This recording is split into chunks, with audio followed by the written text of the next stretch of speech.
Voilà, donc je vais vous présenter Spring to Max 3. Donc tout d'abord, on peut l'activer ou non. Donc il y a animation, donc comme c'est écrit, modifier la durée des animations dans tout le système. Après, il y a animation lors du verrouillage, donc il y a veille télé, qui est assez sympa, comme TV Locker Pro, mais qui est mieux pour moi. Donc flouté, que franchement j'apprécie beaucoup. Il y a zoom dégressif et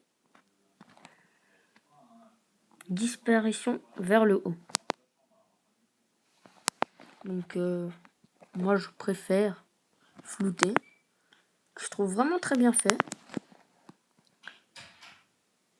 Voilà pour ce premier. Donc après il y a pour ajuster la durée de l'animation du verrouillage et pour faire un effet spécial entre les pages du Springboard, comme pour Barrel, c'est un peu ça.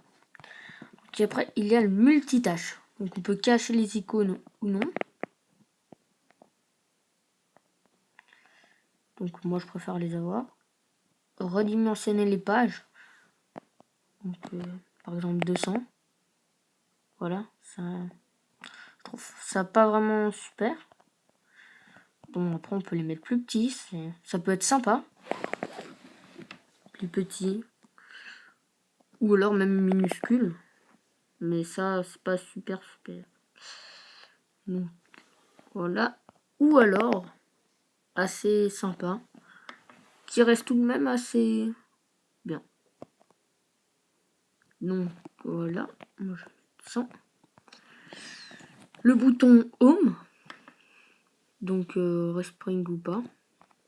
Donc moi je sais pas. Application inactive. Donc, dedans il y a les cachés, les floutés ou plus sombre. Par exemple plus sombre, ça peut donner quelque chose? Non. C'est vraiment bizarre.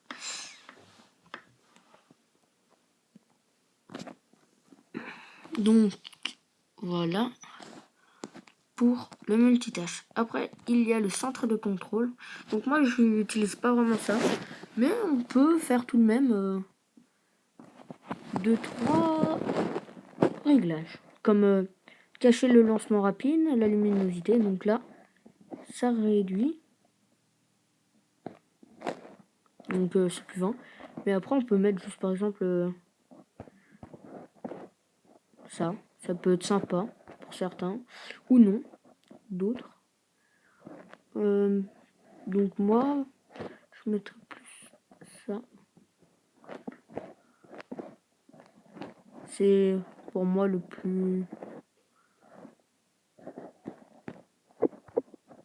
sympa. Et c'est comme ça. Et après il y a cacher les séparateurs. Donc maintenant il n'y a plus de séparateurs. Donc franchement c'est aussi bien.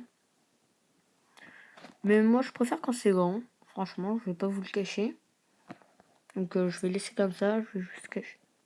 Après il y a dock. Donc on peut cacher le dock.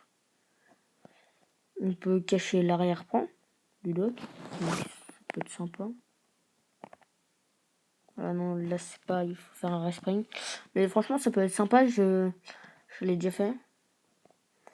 Donc on peut redimensionner les icônes, cacher les noms. Mais moi je préfère changer les noms d'applications. Enfin l'écriture. On peut mettre le nom d'icône dans le dock. Donc 5 ça peut être pas mal. Mais moi si j'en mets 5, ça fait un peu serré. Enfin petit on va dire. Donc je préfère rester avec 4. Qui est vraiment sympa. Après il y a emplacement du bord de l'écran. Le cover flow. Donc pour l'activer ou non. La perspective, après c'est tout un choix de soi-même. Donc je laisserai faire. Donc dans les dossiers, on peut faire des dossiers imbriqués. On peut pincer pour fermer, arrière-plan transparent, désactiver les fers bleus, ouverture, fermeture rapide, redimensionner, cacher les noms, modifier le pourcentage, les colonnes, on peut changer le nombre d'applications dedans, et après tout un choix personnel. Donc les icônes, on peut cacher les mises à jour, c'est assez sympa. Empêcher les modifications, désactiver l'agitation, désactiver la suppression. Donc ça, je trouve ça pas vraiment super. Moi, je préfère cacher les badges, ne cacher les mises à jour, c'est exactement pareil. Effet sur les images d'icônes, donc inverser les couleurs, noir et blanc, contraste fort. Transparence de l'image, taille de l'écriture, modifier la police de l'écriture. Donc ça, c'est ce que j'ai fait. Et je vous recommande, bon après c'est personnel, hein.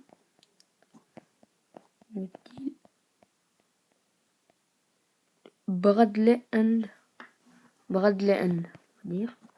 Je le trouve vraiment sympa, comme vous voyez ici. Après c'est à vous de choisir. Donc après on peut mettre couleur des badges, cacher les icônes, tout un tas de choses. Après l'écran de verrouillage, indicateur appareil photo, indicateur centre de contrôle, centre de notification. Alors il y a style du slider parce qu'on peut le cacher, le texte personnalisé que j'ai fait et l'heure. Donc je sais pas si ça marche sans Spring. Non, ça ne marche pas. C'est assez dommage. Mais bon, je préfère mettre original. Après on peut changer la taille de l'heure, le style de l'heure et pareil pour la date.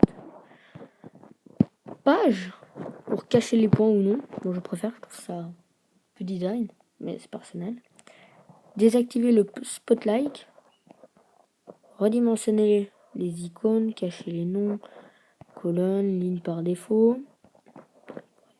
Tout un choix personnel ici, emplacement vertical, emplacement horizontal, espacement du bord de l'écran, cover flow, l'activer ou pas. Indice perspective. Après, il n'y a plus que la barre de statut en dernier. Donc, l'opérateur personnalisé, mettre. Bon, ça c'était pour rigoler. Mais on peut mettre n'importe quoi. Moi, j'ai Zeppelin, qui est assez sympa. On peut le laisser. Ça me fait à chaque fois rire. Heure personnalisée. Donc, c'est pour enlever l'heure et mettre un texte à la place. Cacher les éléments. On peut enlever tout un tas de choses. Voilà. Bon, il y a plein de choses. Hein. Enlever. Après, il y a les remerciements. Ça ne intéresse presque personne, on va dire. Et après, il vous reste plus qu'à faire un respring. Après vos choix. Allez, au revoir.